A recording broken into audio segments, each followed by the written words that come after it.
Alright, this is my animation. Here we go. Got our paper and our menu of what color eyes we want. So we're going to be making a face, so we're going to give it blue eyes.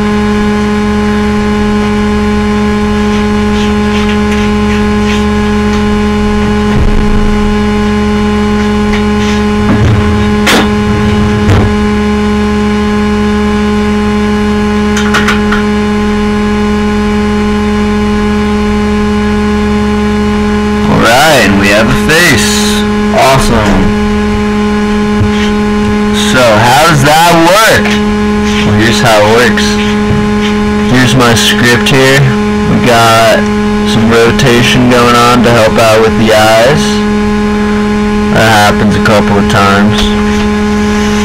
And then we got a bunch of reflections and translations and whatnot. Those are for building the mouth. And then down here I connect the pieces for the mouth. And right here I create a circle inside the mouth, which could represent the throat. And then we have a while loop that runs, and if the conditions are met and it runs, it could potentially create herpes and cold sores on the face. And here's where I flash that is a face. Alright, good times.